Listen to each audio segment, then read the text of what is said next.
어떤 선생님이 학생들이 모였는데 이렇게 질문했답니다. 여러분, 이 질문에 대한 답을 여러분도 한번 생각해 보시면 좋겠습니다. 심장의 무게가 얼마나 될까? 심장의 무게가 얼마나 될까? 그랬더니 어떤 학생이 손을 들더니 주저하지 않고 답을 합니다. 2.4kg이요. 그렇게 무거운가? 그래서 이유를 묻습니다. 하는 말이 심장은 두근. 내근이기 때문에 내근에 600g을 곱하면 2.4kg입니다. 우리는 왜 심장이 두근두근 거린다라고 표현을 할까요? 정확하게 말하면은 설렐 때의 표현이 두근두근, 가슴이 뛰고 마음이 들떠가지고 설렐 때, 여러분 그런 때 있지 않으십니까? 새로운 것들을 기다릴 때, 내가 원하는 것을 곧 얻고자 할 때에 설렘이 있습니다. 최근에 어떤 일로 설레는 경험을 해보셨습니까? 여러분, 토요일 새벽으로 생각을 하는데요. 우리나라 국가대표 축구팀이 그 힘들고 어려운 상황에서 역전을 했습니다. 토요일 날 새벽 기도가 있음에도 불구하고 저는 끝까지 봤다는 거 아니에요. 물론 그것 때문에 잠을 2시간밖에 못 잤지만은 기분이 좋은 거예요. 설렙니다. 게다가 시합이 끝난 다음에 선수들이 인터뷰를 한 내용들이 계속 후기처럼 올라오는데 너무 멋진 거예요. 어쩌면 그렇게 어록집에 담아도 손색이 없을 만큼 멋진 말들을 이 선수들이 하는지 그들을 보면서 왠지 가슴이 설레고 기분이 좋았습니다. 아마도 더 좋은 결과가 있지 않을까라는 설레는 마음으로 기대를 해봅니다. 지난주 중에 갑자기 전화를 받았는데요.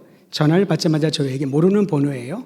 그래서 받았더니만 다짜고짜 선교사님 그러는 거예요. 근데 제가 목소리를 들어보니까 아는 목소리인데 저에게 선교사님이라고 부르는 사람이 한국에서는 많지는 않거든요. 이미 선교지 갔다 온 지가 20년 다 됐으니까요. 그래서 제가 그 친구 같아서 누구니? 그랬더니 맞다는 거예요.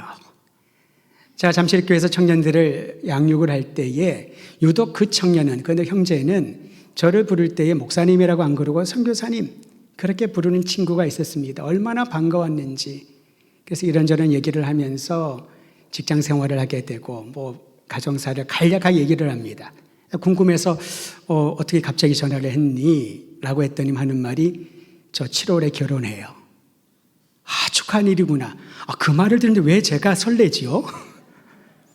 주례를 할 때가 있지 않습니까? 주례를 하면 이 중앙에 신랑과 신부가 들어올 때 그 아름다운 관계를 보면은 그렇게 마음이 설렙니다. 게다가 이 친구가 저에게 이런 얘기를 합니다. 제가 7월에 결혼을 하는데 주례를 좀 해주시면 좋겠습니다. 그 말을 들으니까 설렘이 2배로 뛰는 거예요. 제가 결혼하는 것도 아닌데, 제 아들, 딸이 결혼하는 것도 아닌데 20대 초반에 만났던 그 청년이 이제 성장하여서 사회 구성원이 되고 새로운 가정을 이루게 된다는 말만 들어도 가슴이 뛰고 설레는 것. 우리는 작은 일에도 설렘을 느낄 때에 그것이 행복이란 말로 설명되기도 합니다. 여러분, 오늘 예배를 드리면서 어떤 마음이 드셨나요? 설레는 마음으로 차를 타고 오셨습니까? 때로는 운전을 해서 먼 거리에서 오신 분들도 분명히 있을 것입니다. 차를, 지하철을 여러 번 갈아타면서 거의 시간 이상을, 1시간 이상을 걸려서 여기에 오신 분들이 있을 겁니다. 어떤 마음이 그 시간 동안에 드셨습니까? 만약에 주님의 전에 나와 예배 드릴 때에, 준비를 할 때에, 차를 탈 때에 설레는 마음이 있다면은 이미 하나님께서 그에게 놀라운 복을 부어주시고 있다라는 증거인 줄 알아도 될 것입니다. 근데 때로는 우리는 그러한 설렘이 없이 기계적으로 그 일을 할 때가 있습니다. 만약에 목회자가 말씀을 대언을 하면서 기계적으로 말씀을 대언한다면은 듣는 성도들에게도 참으로 좋지 않은 일이지만은 그것을 전하는 사람에게는 최악일 것입니다. 제가 1997년에 목사 안수를 받았으니까 벌써 안수 받은 지도 25년 가까이 지나게 되네요. 상당히 오랜 동안 목사라는 칭호를 받으며 말씀을 대언하는 사역을 감당하고 있습니다. 저의 기도 제목은 한 가지입니다. 알고 계신 분도 있을 거예요. 하나님의 말씀을 대언할 때에 이 자리에 올라와 강단에 서서 말씀을 대언할 때에 혹여나 내 마음에 떨림이 사라지고 설레는 마음이 없어지고 너무나도 익숙하고 편안해서 아무런 장애 없이 그 말을 전한다면은 주님, 이제 그때가 제가 고만해야 될 때가 아닐까. 여러분은 이 강단에 도움을 입어서, 제가 그렇겠죠. 도움을 입어서 제가 떨리는 것을 느끼지 못하겠지만은 떨림과 설렘이 있다는 것이 얼마나 큰 감사의 마음인지, 이 설렘을 주는 수많은 경험들이 여러분에게 나타나기를 간절히 소망합니다. 우리는 우리의 마음의 상태를 단어들을 통하여 표현을 하지요. 설렘을 표현하는 수많은 단어들이 있을 것입니다. 그 중에 대표적인 단어를 얘기하라면 주저하지 않고 사랑이란 단어를 떠올릴 겁니다. 좀 전에 말했던 사랑하는 사람을 보면, 정말 사이가 좋은 부부를 보고 새롭게 출발하는 가정을 보면은 괜히 우리가 설레는 것처럼, 그러한 사랑이라고 하는 단어는, 사랑하는 사람들의 관계는 기분 좋게 만들고 가슴을 뛰게 하는 것 같습니다. 그런데 듣기만 해도 설렘을 주는 이 사랑이 때로는 무심하게 다가올 때가 있습니다. 저는 어떤 부부들이 이런 얘기를 얘기하면 조금 마음에 고민됩니다. 목사님, 우리는 사랑해서 사는 게 아니에요. 의리로 사는 거지. 우리는 전우입니다. 그런 얘기를 들을 때 물론 진심에서 나온 말이겠지만은 한편으로는 마음이 좀 그렇게 좋지는 않습니다. 왜냐하면 이 사랑이, 그 단어만 들어도, 사랑하는 사람만 보아도 우리의 가슴을 뛰게 하는 이 아름다운 사랑이 우리의 일상 가운데서는 너무나도 무감각해져 버렸구나. 여러분, 자녀들이 잠자는 모습을 보고 출근하실 때 있지요. 그 아이들을 보면은 사랑스러움이 느껴져야 되는데 얼굴을 보면서 아유, 저 왼수. 일찍 일어나서 공부도 하고 청소도 하고 운동도 좀 하고 그래야 되는데, 만약에 그런 마음이 든다면은 얼마나 그게 본인에게 이 아름다운 사랑의 설렘을 붙잡지 못하는 안타까운 일일까요? 실제로 그런 일들이 일어나고 있지 않습니까? 우리가 사랑하는 대상은 일상에서 주로 가족이나 친구나 연인들입니다. 그렇기 때문에 이것은 노력하지 않아도 되는 자연적인 사랑입니다. 연인끼리 사랑하죠. 가족끼리 사랑합니다. 그리고 친구들을 보면은 사랑하니까 친구가 되는 거지, 있기만 해도 기분 나쁜 사람들을 친구 삼지 않습니다. 그냥 자연적인 우리의 사랑의 표현입니다. 그런데 이러한 자연적인 사랑도요, 지속적으로 유지하려면은 노력을 해야 됩니다. 그냥 가만히 있다고 친구 관계 우애가 오래가지 않잖아요. 서로를 염려해주고 밥도 사주고 자주 만나고 아픔과 기쁨을 공유하고, 가족끼리도 마찬가지 않습니까? 부모 자녀 간의 돈독한 사랑을 위해서는 무엇인가 우리는 사랑의 표현을 해 주어야 합니다. 연인끼리도 사랑의 표현으로 선물을 주고받습니다. 기념일을 챙겨줍니다. 무엇인가 하지 않으면은 이 사랑의 관계는 지속하기가 어렵습니다. 그러다 보니 때로는 불안합니다. 내가 사랑하는 이 사람이 나를 떠나면 어떡하지? 내가 사랑하는 이 자녀가 나를 등지고 자기 좋아하는 사람 생겼다고 나를 못 본 채 하면 어떡하지? 그런 불안과 두려움이 자연적인 사랑, 인간관계의 사랑에서는 늘 존재하는 것이지요. 그런데 이러한 사랑이요, 하나님의 사랑에 대해서도 영향을 끼치는 것 같습니다. 사람에게 사랑받지 못한 사람은 하나님의 사랑이시다, 성경이 아무리 사랑을 반복하여 강조하더라도 그 사랑이 믿겨지지 않는 거죠. 이거는 종교적인 언어지. 이 사랑은 정말 나와는 무관한 것처럼 느껴질 때가 얼마나 많은지요. 유행가는 사랑 누가 말했냐라고 막 소리를 치며 노래를 부르지만은 성경은 우리에게 여기에 사랑이 있으니 그 사랑은 하나님이 독생자를 내어주기까지 극진히 사랑하는 사랑이라고, 우리가 얼마나 사랑받는 존재인지를 알게 하고 사랑에 힘입어 새 생명의 감격을 누리게 하기 위하여 하나님은 가장 고귀한 것을 우리에게 내어주셨다라고 말씀하고 있는 것입니다. 이 사랑을 경험해야 우리는 어떤 노력으로 필요를 채워주지 않으면 사랑받는 존재, 사랑하는 존재가 될 수 없다라는 불안감에서 벗어나 누구를 만나든지 하나님이 주시는 그 사랑의 능력을 힘입어 진실된 사랑을 이 땅에 보여주게 될 것입니다. 성경은 아무 조건 없이 무한정 부어주시는 하나님의 사랑을 알려주고 있습니다. 무엇보다도 여러분, 이 사랑의 우선권이 언제나 하나님께 있다라는 사실을 잊지 말아야 됩니다. 사랑의 우선권이 하나님께 있습니다. 내가 하나님을 사랑하여 열심을 다하여 주님을 섬겼더니 놀라운 복을 주셨다고 생각을 하는데 성경은 그렇지 않다라고 말합니다. 하나님과 우리의 사랑의 관계의 우선권은 하나님께 있으니 요한일서 4장 10절은 이렇게 말합니다. 제가 읽어드립니다. 사랑은 여기 있으니 우리가 하나님을 사랑한 것이 아니요 하나님이 우리를 사랑하사 우리 죄를 속하기 위하여 그 아들을 화목제물로 보내셨음이라. 독생자를 죽일 정도로, 독생자의 생명을 대신할 정도로 여러분과 저를 살리려는 사랑이 하나님의 사랑입니다.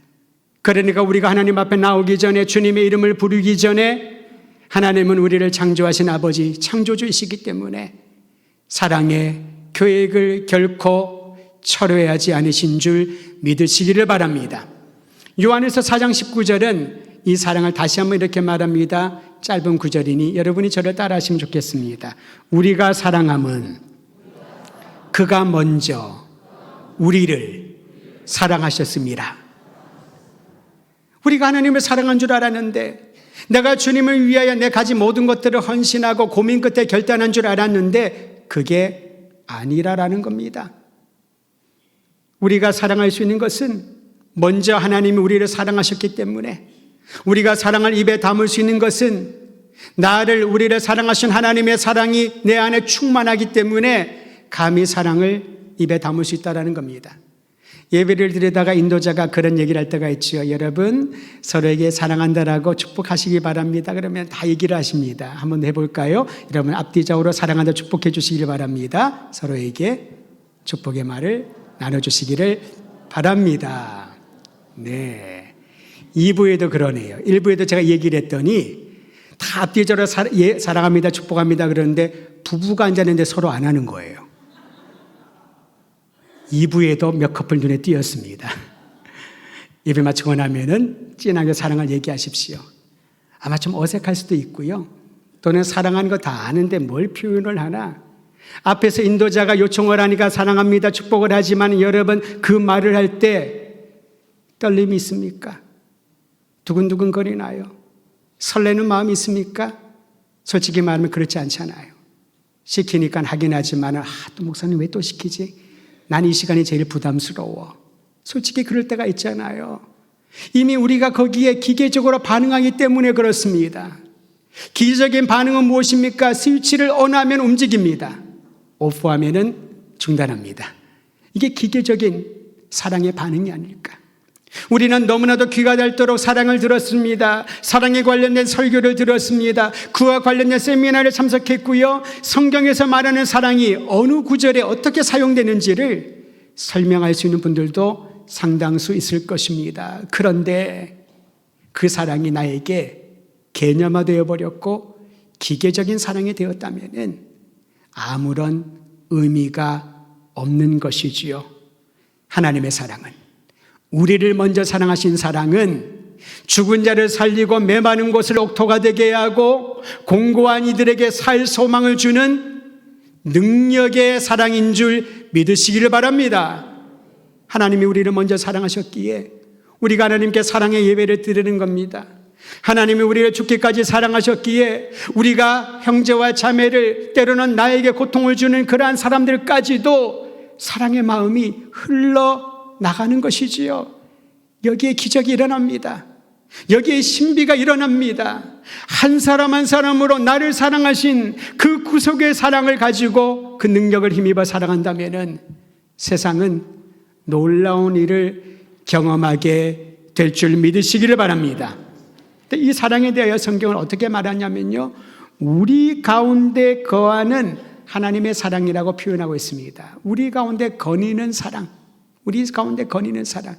그러니까 저 높은 곳에 사랑의 창고가 있는데 그 사랑의 창고 안에 담겨있는 사랑들을 우리가 열심을 다하여 문을 열고 하나씩 하나씩 빼먹고 살아가는 게 아니라는 거지요.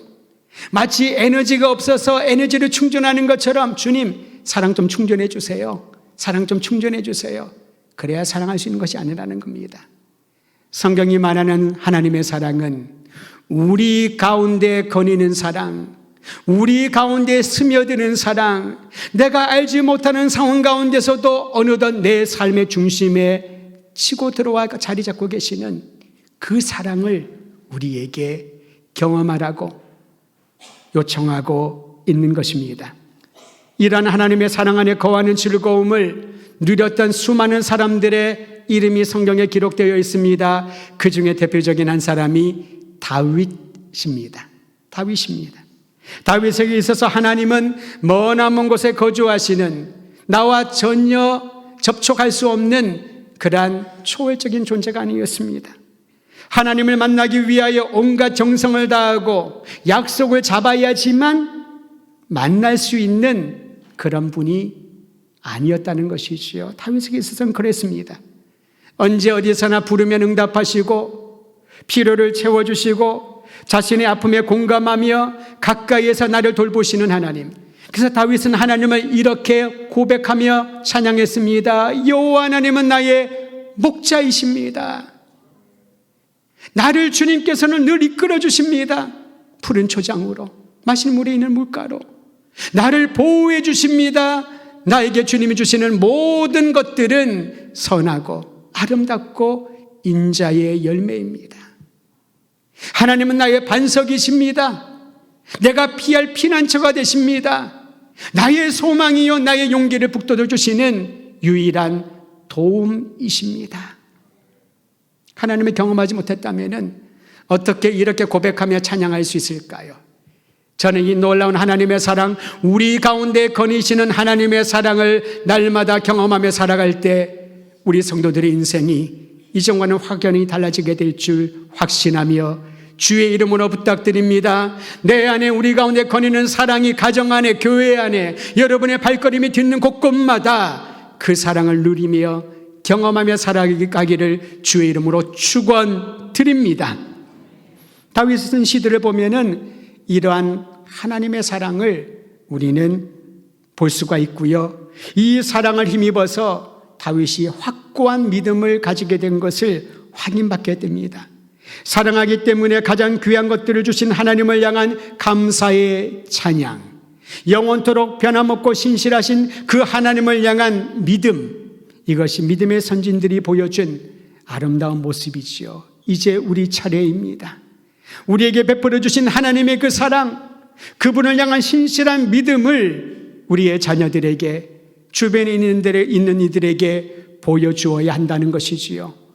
다윗이 얼마나 확고한 믿음을 가지고 주님의 사랑을 찬양했는지 시편 25편은 이렇게 시작합니다. 우리 함께 1절 말씀을 같이 읽겠습니다. 시작.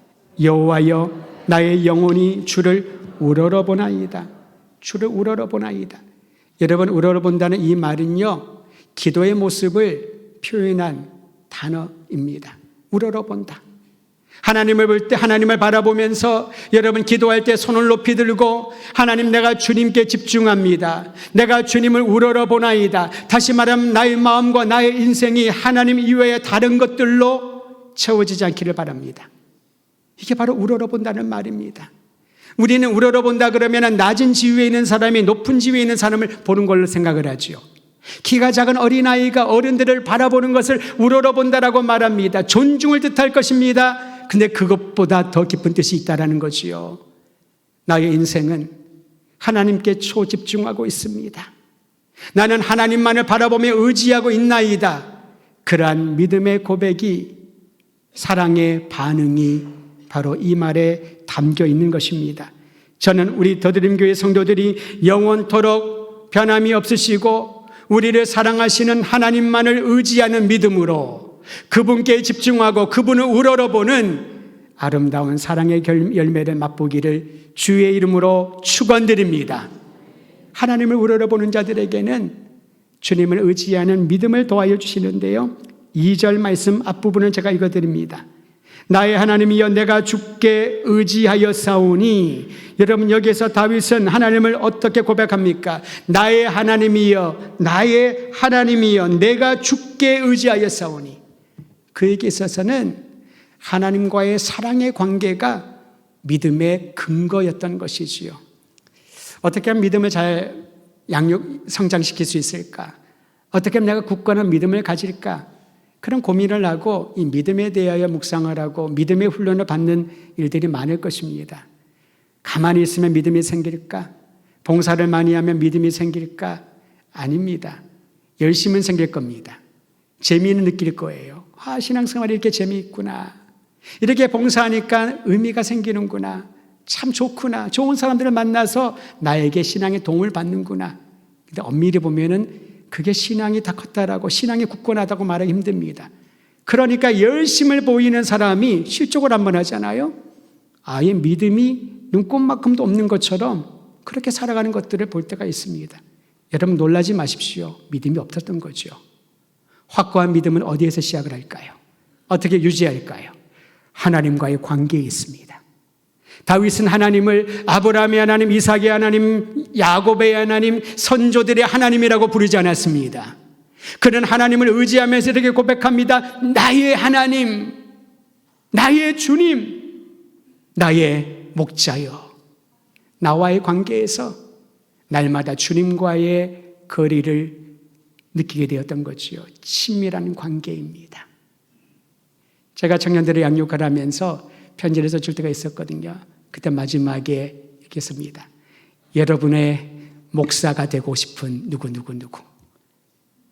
왜 그런 말을 썼냐 하면은 우리의 목자는 예수님밖에 없습니다만은 위임하시고 위탁하신 그들에게 어떤 직분을 주든지 어떤 역할을 주든지 저는 목사 아니겠습니까? 그 관계를 말하고 싶은 거죠. 목사라는 지위가 아니라 목양이라고 하는 그 역할을 감당할 수 있는 관계 말입니다.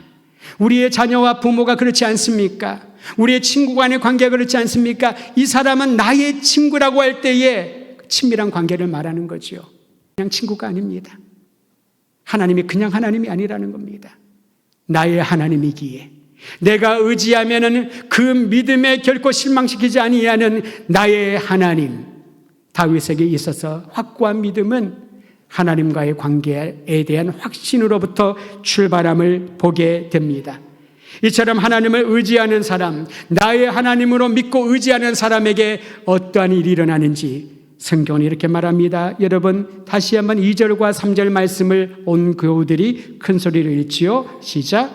나의 하나님이여 내가 주께 의지하여 싸우니 나를 부끄럽지 않게 하시고 나의 원수들이 나를 이겨 개가를 부르지 못하게 하소서.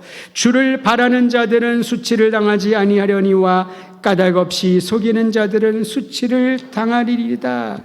여러분 하나님을 의지하는 자, 나의 하나님을 의지하고 그분 앞에 나가는 이들에게는 수치를 당하지 않고 대적들에게 패하지 않을 것이라고 하는 약속의 말씀을 주셨습니다. 사실 살다 보면은 여러분 굉장히 괴롭히는 사람들을 경험하게 되잖아요. 학창시절에 그런 친구도 있지 않았습니까? 저는 상당히 착한 친구였고 관계가 좋았었습니다만 아직도 기억나는 한 친구가 있어요. 갑자기 숙제를 달라고 하는데 그날은 제가 숙제를 안 보여주고 싶더라고요. 너무너무 고생해서 숙제를 했는데 그냥 이 친구는 맨날 숙제를 보여달라고 해서 보여주다가 그날 안 보여주고 싶었더니 그냥 본인이 고마운 줄 알고 그냥 포기해야 되는데 저를 계속 뒤에서 괴롭히는 거예요. 뒷자리였거든요. 연필로 계속 찌릅니다. 참았어요. 나는 교회 다니는 착한 사람이니까. 인내해야지. 시간마다 찌릅니다. 쉬는 시간은 괜찮아요. 수업하면 찔러요. 얼마나 화가 나는지 제가 평생 6탄전 싸움을 딱 2번 해봤는데 가장 치열한 싸움이 그 친구와의 싸움이었습니다. 끝나고 남으라고 했습니다. 그래서 치고받고 하면은 안 되니까 씨름장으로 와서 씨름으로 한 판을 하자. 제가 이겼습니다. 그러면 안 괴롭힐 줄 아는데 계속 또 괴롭히는 거예요. 이게 사람이 내가 어떠한 잘못을 안 했다 하더라도 원인 제공은 있었겠죠. 그냥 평소처럼 숙제 보여줬으면 이 친구가 안 했을 텐데 안 보여주고 싶었어요. 그날은. 그건 제 의지잖아요. 그런데 나의 의지와 선한 의도와 상관없이 괴롭힘을 당하니까 굉장히 안 좋더라고요. 안 좋더라고요. 우리가 살다 보면요, 나에게 해를 끼치는 사람, 사기를 치는 사람, 고통을 주는 사람, 억울하게 고난을 당하는 그런 일들이 얼마나 많이 있습니까? 또 오늘 성경은 이렇게 말합니다. 하나님을 의지하는 자, 주님께 소망을 두는 자는 대적들이 개가를 부르지 않게 하리라. 너를 괴롭히는 자들이 다 막아서게 되리라. 게다가 수치를 당하지 않게 하리라 라고 말씀하고 있습니다. 살다 보면 수많은 사람들과 관계를 맺습니다. 수많은 사건들을 만납니다. 때로는 의미 있고 참 환희에 찬 그런 일들, 그런 사람을 만날 수도 있지만은 예기치 않은 일로 인해 수치와 망신스러운 경우들을 종종 당할 때가 있습니다. 그럴 때마다 사람들은 각기 자신의 방식대로 반응을 합니다. 어떤 분은 당황하죠. 당황하다가 시간이 지나가면은 자책을 합니다. 그때 내가 뭐라도 할 걸. 그런 사람들이 상당수입니다. 어떤 분은 급발진하며 반응을 합니다. 어떤 분들은 침묵합니다. 잠잠합니다. 대부분의 신앙인들이 세 번째 경우들을 반응 볼 때가 많이 있지요. 저도 예외는 아니었습니다. 가만히 있으면 참으면 다 해결되겠지. 그러다 보니 내 마음에는 억압된 감정으로 인해 가지고 막 화가 치밀어 오르는데 계속 워워하면서 자제를 시키죠. 그렇게 시간이 지나면서 나의 삶에 영향을 끼치는 것들을 보게 됩니다. 근데 놀랍게도 여러분, 하나님을 의지하는 자에게, 하나님의 소망을 주는 자들에게는 하나님의 지혜로, 하나님의 아주 아름다운 방식으로 그 문제들을 해결해 주시겠다고 합니다. 사실 다윗을 생각을 하면 대적들이 얼마나 많이 있었습니까? 그의 아들까지도 그를 대적하고 왕위를 빼앗으려고 반란을 일으키지 않습니까? 동네 가는 곳곳마다 다윗을 조롱하는 사람들이 얼마나 많이 있습니까? 뒤따라오면서 다윗을 조롱을 합니다. 수치스럽게 만듭니다. 주변에 있는 다윗의 군사들이 이렇게 얘기를 합니다. 장관들이 말을 합니다. 다윗이여, 저자를 내가 단칼에 목 베어버리겠습니다. 어떻게 왕에게 이렇게 수치스럽게 할 수 있을까요? 다윗이 뭐라고 바랍니까? 가만히 두어라. 어쩌면 저의 입을 통해서 나의 죄악과 나의 상황을 하나님께서 다시 한번 성찰할 수 있도록 보게 하심이 아닐까. 어떻게 이런 반응이 나올 수 있을까요? 오늘 말씀에서 우리는 그 이유를 발견하게 됩니다. 나의 하나님, 나의 주님이시여, 내가 주를 의지하고 주님께 소망을 두고 있으니 수치를 당하지 않게 하소서. 나의 대적들이 개가를 부르지 않게 하소서. 사랑하는 성도 여러분, 그리스도인으로 하나님의 자녀로 이 땅을 살아갈 때에 숱한 어려움과 그러한 상황들을 만나게 된다면 오늘 이 말씀을 기억하며 하나님의 사랑이 내 안에 스며들어서 그 사랑의 근거로 나에게 주신 이 믿음과 확신을 가지고 주님께 굳건한 소망을 두시기를 우리 주의 이름으로 축원드립니다.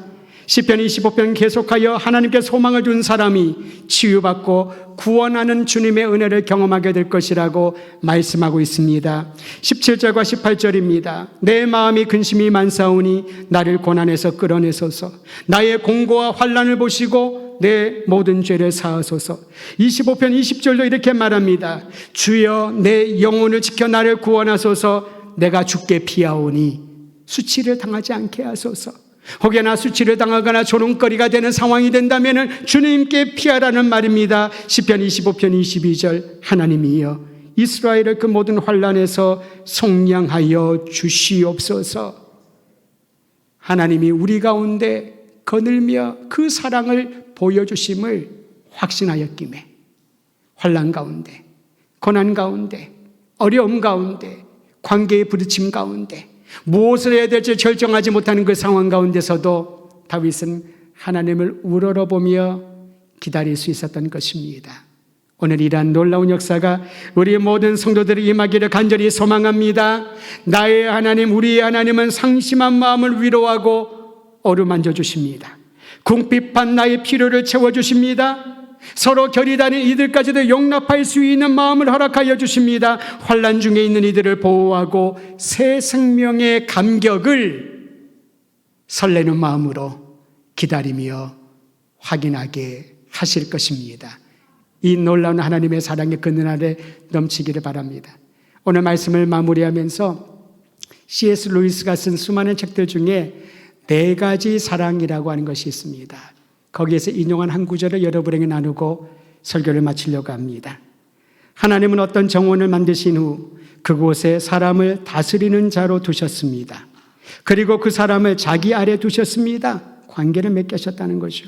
이처럼 하나님은 인간 본성이란 정원을 만드시고 거기서 사랑이 꽃피고 열매 맺게 하셨으며 그것을 잘 손질하는 임무를 우리 의지에 맡기셨습니다. 그러나 하나님의 은총이 비와 햇빛같이 내려오지 않으면 우리 의지가 하는 노력은 대부분 효과가 없는 일입니다. 그런 4가지 사랑, 애정과 우정과 또한 연애의 감정, 에로스와 자비라고 이 4가지 사랑을 언급을 하면서 하나님이 우리에게 마치 정원을 만들어 맡기시고 그 정원에 사랑의 열매를 맺을 수 있도록 임무를 주셨다라고 말합니다. 우리 임무는 무엇일까요?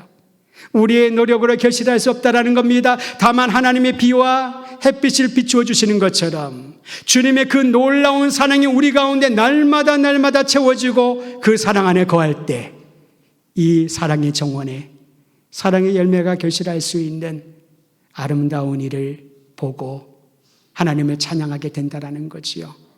우리에게 주신 이 사랑의 정원을 주님의 사랑의 능력으로 아름답게 가꾸어 주의 영광 드러내는 저와 여러분이 되시기를 우리 주의 이름으로 축원드립니다.